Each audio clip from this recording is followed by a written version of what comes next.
Welcome to drboycetv.com, the home for intelligent Black people, and also the Black Financial Channel. That's theblackfinancialchannel.com.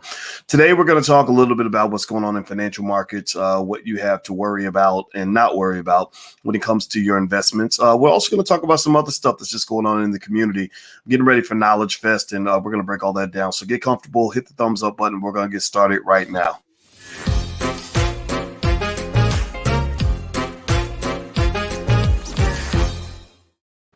Hey, what's going on? Welcome to the Black Financial Channel. That's theblackfinancialchannel.com. My name is Dr. Boyce Watkins. I'm your friendly neighborhood finance professor.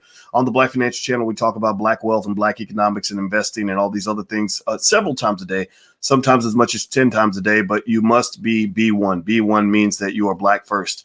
What does B1 also mean? B1 means that we understand we must be one in order to be successful, that we will be number one when it comes to wealth building and education in the next 50 years, and also that we put our community first. We must prioritize ourselves before anybody else. If you agree with that philosophy, put a B1 in the chat. Hashtag B1 is our calling card. Also, hit the thumbs up button. If you haven't hit the thumbs up button, please do that. Now, I want to talk a little bit about some stuff that was on my mind today. I'm actually getting ready for Knowledge Fest down in Louisville, Kentucky, which is going to happen this weekend. If you happen to be in the area, you should come through. It's going to be a lot of great guys there. Brother Ben X will be there. Sabir Bay, Red Pill, Blue Pill, the BWO, Styles P, the rapper, etc. I'm excited because Louisville is my city, so I got the big L on my chest. So I'm real excited to go back home and stuff like that. And if you want to get tickets, by the way, let me give you the URL. The URL is meetinc.org. Meetinc.org. It's right there on the screen. And also, I want to say hello to Yvette and Duel and Rick Robertson. And is that Toriana? That's a beautiful name, Toriana. April and Deborah. Good morning, good morning, good morning. All right, so a couple of thoughts that come to mind are yesterday, your stocks. If you have a diversified portfolio, you might have gotten hit pretty hard on stocks. The Fed came out and made an announcement, and the announcement was one that wasn't a big surprise. The inflation is kind of the culprit right now with the economy, and the Fed came out and basically acknowledged what a lot of experts have been talking about when it comes to inflation. A lot of the academic types like myself are pretty much saying, okay, it looks like we're going to have some inflation. Prices are going up. This could be a problem. The economy could be overheating, and the Fed is acknowledging that. And that's important because the Fed's policy moves determine what's going to happen with your stocks. The policy moves determine what's going to happen with the economy, what's going to happen with your job, all these things, right? So they've done a pretty good job of getting people out of the pandemic. The problem is that they might have done a little bit too much in terms of doing a little bit of overkill.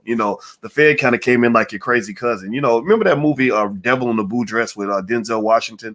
Anybody old enough to remember that movie? Let me know if you remember that movie. It was a really good movie. You should watch it if you haven't. And Denzel Washington was this guy. He was kind of a normal, balanced sort of dude. And he gets into a situation with another guy, and he calls his crazy cousin Miles. And Miles wants to shoot everybody. Like, Miles comes in, and Miles is like, who do I need to kill? And he's like, calm down, Miles. Slow down, Miles, right? So you kind of need the crazy cousin when the stuff hits the fan.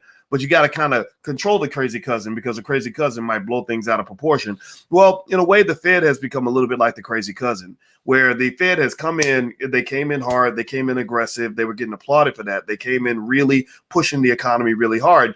But the problem is that the crazy cousin needs to be slowed down a little bit because now they're really, really increasing the money supply.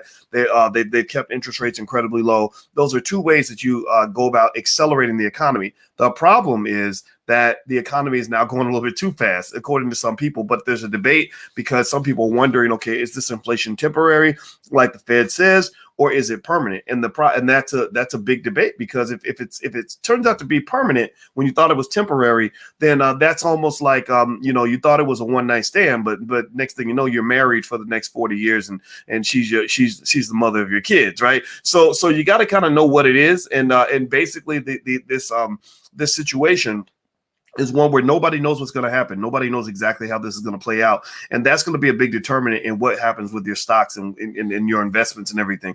But overall, though, the wave on stocks is positive. Economic activity strong. This might be a buying opportunity. So if you've seen some of your stocks kind of get hammered, you could go ahead and buy the dip. But I wouldn't recommend doing that all the time. What's really important is that you're diversified. You don't want to have your money kind of in one place. And also, what else is going on? I was reading the news this morning. morning, I saw a really interesting story that really got my attention.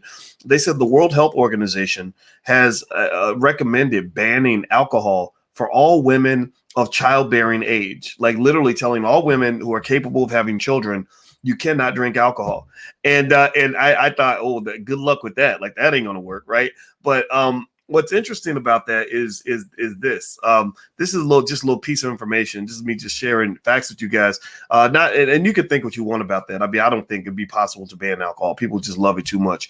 But but here's the thing. My wife happens to be an expert on identifying fetal alcohol syndrome. Fetal alcohol syndrome, which is basically where your mother, maybe because she didn't know she was pregnant. And so imagine this, like a lot of women, might drink a lot, not knowing that they're pregnant. And what happens is that when the baby is taking in all that liquor until maybe, let's say so the first 2-3 months that the baby's in the womb, the baby might be getting, drinking it up with the mama, if the mama likes to drink a lot. And next thing you know, there are serious developmental problems that emerge as a result of alcohol being consumed by the baby. Now, again, this is not me telling you what you should think about this. This is just something to give you something to think about. This is the platform for intelligent Black people that want to learn. And this is something that she taught me about fetal alcohol. Like, so she would look at, she looked at, actually, when we were having a little bit of debate about Cardi B, and people got so mad when I said it, but I don't care. And she looked at Cardi and said, Cardi has fetal alcohol syndrome. And she looked at, it was something about the shape of the eyes, or the eyes relative to the nose, and and the something about this upper lip. I can't remember. She could tell you more about it.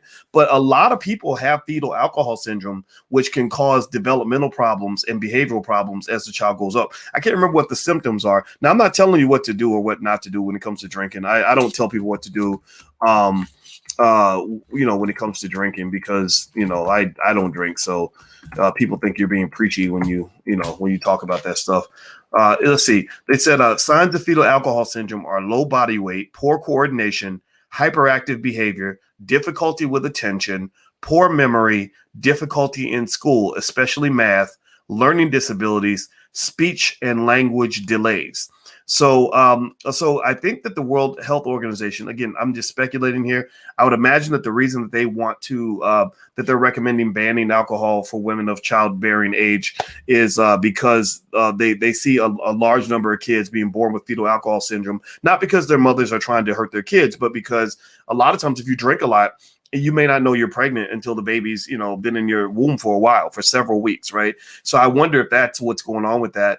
Overall, if you want to know my position on alcohol personally, I just never mess with it, because I had a lot of uncles that just drank too much, and it never looked good to me as a kid. I was like, I don't want to be like that. Your breath stinks. You're doing stupid stuff. You're getting sent to prison over stuff you did while you were drunk. I never wanted to be in that category. In fact, Malcolm X used to say that the white man will sell you the liquor bottle and then he'll lock you up for being drunk. So to me, it's always been okay, as a Black man, you got to be alert. You got to know what's going on. You got to know what choices you're making. And it's hard to do that when you're under the influence of things, right? So it's not me telling you what to do. It's me just kind of saying, think about that. Just give that some thought. Don't just do something because everybody else is doing it, because a lot of other people are headed to hell in a handbasket. You follow your little friends will lead you down a path that you can't come back from. So just make sure you make your own decision, whatever that decision happens to be. Now, do me a favor, hit the thumbs up button, hit the share button, hit the subscribe button if you haven't done it yet. Also, if you want a free copy of a book I wrote a book called It Takes a Village to Raise the Bar. The book is free. You can have it for free. You can go to allblackeconomics.com. That's allblackeconomics.com. And also, I meant to tell you guys, there's a brother that we partner with by the name of Devon Truvell. We partnered with him in the Black Business School, and he has this Black Wall Street board game that I think could be a game changer in terms of training our kids on economics and about Black Wall Street. So giving them Black history and Black economics at the same time. And so what we did was we partnered with Devon to create a class for children. That's about a 6-week class that starts on June 24th. And it's all about Black Wall Street, but not just the history of Black Wall Street, but also how your child can learn the lessons from Black Wall Street. Remember, we don't just want to celebrate the tragedy. We don't want to just sort of reiterate our victimhood. We want to celebrate our empowerment, right? We want to celebrate what our ancestors did, what they gifted us with, so I'm not really just gonna focus on the fact that my great granddaddy got robbed. I'm going to focus on what my great granddaddy did to become wealthy in the first place, right? I want to take those lessons and say we're going to rebuild what granddaddy built. We're just going to protect it this time around. That's why I talked to guys like Maj Toure yesterday, who was on to talk about Black Guns Matter. Sometimes you got to get a little bit gangster to protect what you have. So the URL, if you want to go take a look, is blackwallstreetcourse.com, blackwallstreetcourse.com. Some of you on Instagram, you can't see the URL, but it's blackwallstreetcourse.com. It's all digital, so the class is not in any particular physical space. You can, you and your child can join digitally, and actually for the next 24 hours, you can actually get 48% off the regular price, and it's a lifetime membership. So you can put all your kids in it, and your cousins, and your cousins, or whatever you want to do. That's totally fine.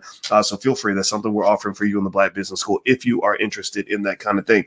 What are the other thoughts that are going on? Let me give you a couple of stocks that I actually like, that I think, and I'll start doing this, in class every time we meet up each day. I'll give you a stock or two that I think that I kind of like.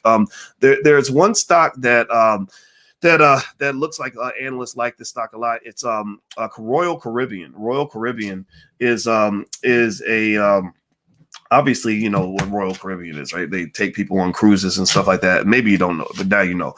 And Royal Caribbean is a stock that I've liked for a long time. It's a really good reopening play, as they call it. Royal Caribbean, though, the funny thing is, I think the stock, I don't know what the price is of Royal Caribbean stock right now, but let me see here. Royal Caribbean stock. Let me see. The stock price is now $88. Now, what's interesting about Royal Caribbean stock, though, which is really funny and almost sad, is that you could have bought Royal Caribbean for like maybe about $50, like less than a year ago. And so now it's up to about $88. But there are analysts who believe that Royal Caribbean has a lot of upside to it. And actually this month it's gone up about 4.5%. The last 6 months it's gone up 20%. But there are analysts that believe it has a lot more upside. And I'm actually going to buy some Royal Caribbean stock after we get done, because I think that would be a good thing to add to the portfolio. So that's how you invest. That's how you build your wealth. Just bring in a little bit of money every single week. Now, someone says, Dr. Boyce, you need a moderator for those simple-minded people in the comments. I have moderators on my YouTube channels, and so I hope people don't come in being disrespectful, because I'd hate to block you. I'd rather be your friend, but I'm okay with being your enemy too, because the forward-thinking kids want to learn, and I'm not real big on, me, I don't have a lot of patience for what I call the Negro naysayers in the community. The Negro naysayer is the person who finds a problem for every solution. They rather have chaos than order.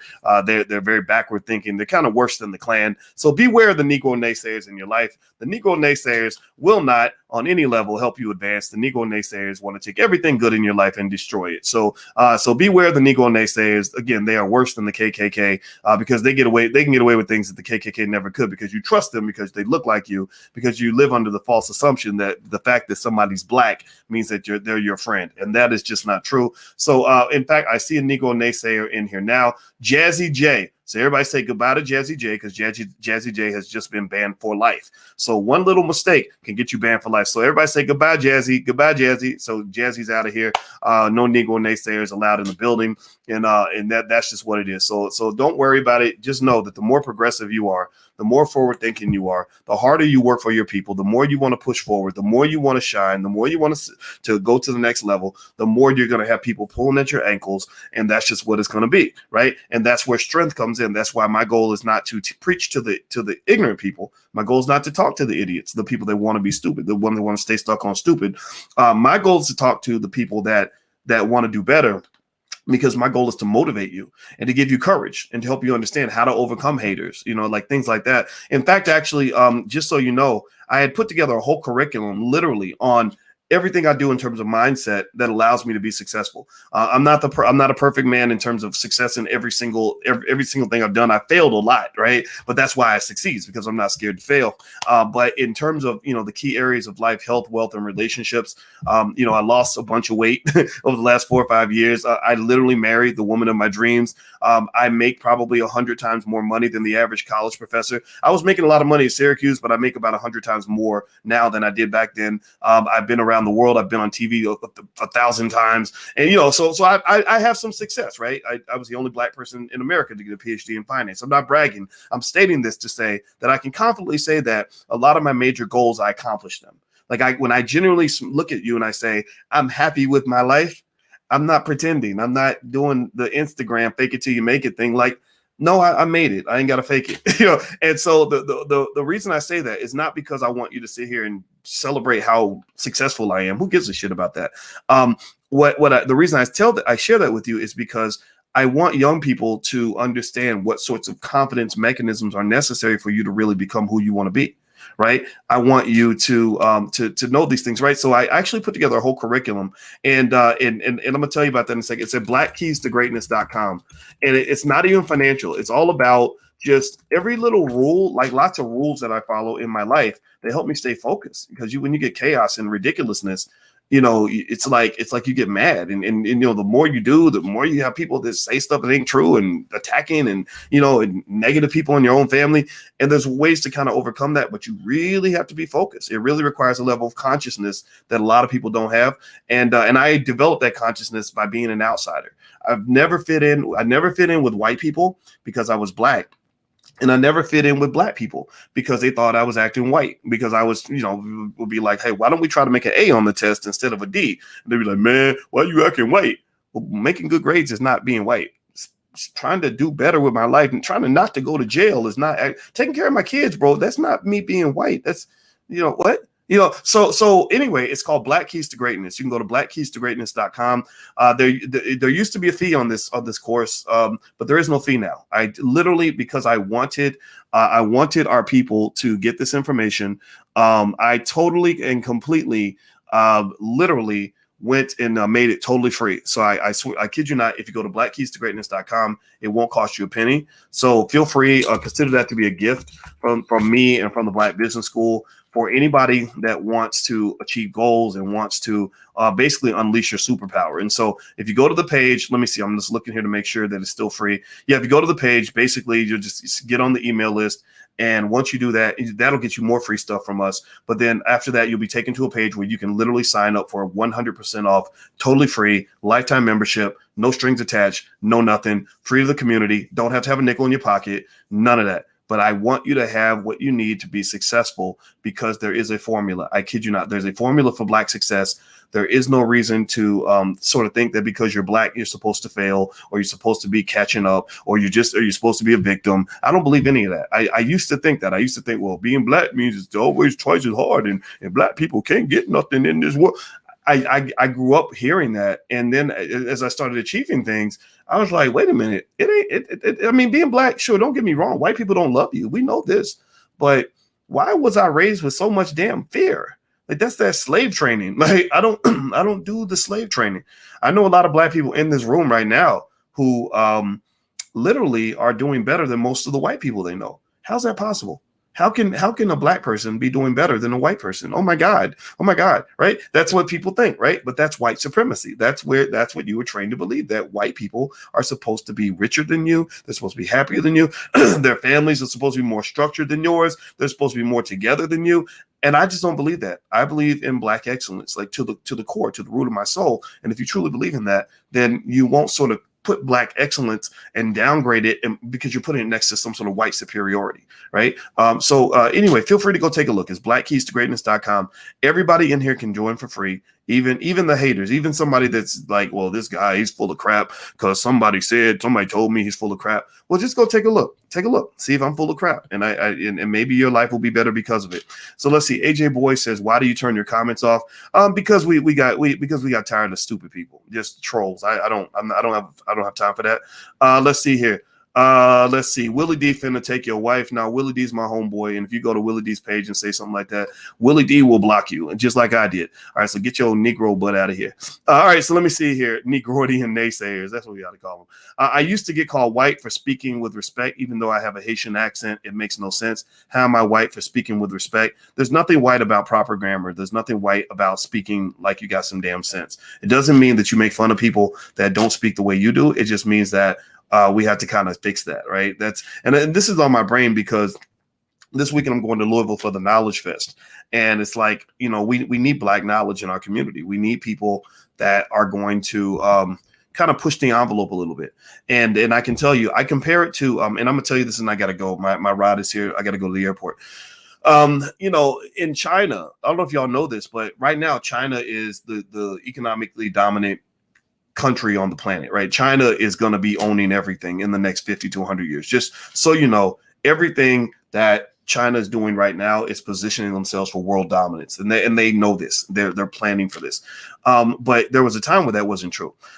Excuse me. If you go back 100 years, China was in the dumps. China was really struggling. China was not doing very well. A lot of it was because they had an opium problem. That was part of it, right? So opium was just kind of everywhere. Everybody was on that dope, so they weren't getting anything done. And so basically, you had people in the community. You had people that loved the community, leaders that stepped out and said, "Enough is enough." So they had a tough battle, though. They had two people to fight. They had to deal with the dope dealers who were selling the dope and making money from the dope, which were the British, and then they had to deal with the dope addicts who loved the dope, who love the toxicity, who love the drug. They love the poison, right? But they pretty much just drew a line. They pretty much made it clear. If you bring drugs into our community, we will kill you. We will take you out, right? And so they did. They literally said, we catch you with drugs, we're going to kill you. We catch you selling drugs, we're going to kill you. Now, I'm not saying anybody should be killed, but what I'm saying is that you have to draw that clear line in the sand. And they were hated by everybody. They were hated by the people on this side. Like, oh, man, you messing up the party, man. Why are you so serious, man? And then they were hated by the British, who were like, man, we're making money. Like, why can't we keep making our money? Like, this isn't right. So basically, when you talk about that, that's what you have in the Black community. You have the dope dealers, the people that make money by peddling ignorance to Black people, by peddling poison to Black people, everything from Popeye's chicken to crazy music that tells you to hate your women and hate your children, right? That's where all this, all this simp talk comes from, where you got guys that have kids that are saying you shouldn't date or marry a woman that has kids, when a lot of these guys were raised by some guy who took them under their wing because their own daddy wasn't around, right? They had a football coach who adopted them like a son, back in the day, and that's how they ended up becoming who they are. But yet somehow somebody told them on the internet, well, a woman with kids is bad, even though you got 2-3 kids on your own. That's just very weird to me, right? So you have people that are addicted to poisonous ideas. And they will fight you. They will fight you, and you got to have strength to fight against that. And then you have white supremacy. Being in a position like me, it requires a lot of strength because white folks don't help you either. The white men don't cut me checks. Nobody, we get no support from anybody other. The people that support us are the people who also believe, the fellow believers, the fellow outcasts. I call them the fellow aliens. I'm talking about Black people who feel like sometimes you feel like you're born on the wrong planet. You sometimes feel like, man, what is this nonsense? I'm tired of the chaos. I want to do better. I want to break a generational curse. I want to see my people thrive, or I want to at least see my family thrive, right? And those are the people. That's the base, right? That's the base in terms of people that I talk to, because you've got chaos all around you. And I want to encourage you to be strong against the chaos. Find your people, get with your people, and talk to your people so that your people can help you to kind of understand what you're seeing all around you. Because what will happen is peer pressure will kick in, and you'll feel like, well, gosh, I better fit in with what the white man tells me to do so I can pay my bills, or I better fit in with these crazy Black people so that they won't think I'm a bad person, right? No, you ain't got to fit in with nothing. Don't fit in. Do not fit in. That is a very dangerous ideology that will mess you up. So my goal is not to fit in. I don't have that many friends because I'm not trying to fit into nothing. I'm trying to fit into what is right, fit into the truth, fit into that, fit into progress. That's how you get ahead. Okay. All right, guys, I got to go. Hit the thumbs up button, hit the thumbs up, share, subscribe button. I'm going to get out of here. I'll be at Knowledge Fest in Louisville, Kentucky this weekend. So if you guys want to come out, brother Ben X will be there. He was on the channel the other day. That guy was extraordinary. I was really impressed with him. And I'm going to give you the URL one more time. It's meetinc.org. It's right there on the screen. And I will see you guys soon. So take care. Have a great day. God bless you. Love you. And like I said, the stock for today is Royal Caribbean. And what I'm going to start trying to do to remember is to give you a stock. Like each time we do a podcast or something, or at least once a day, I'll give you a stock that I'm thinking about. So feel free to take a look. All right. Talk to you guys soon. Have a great day. See you later. Peace.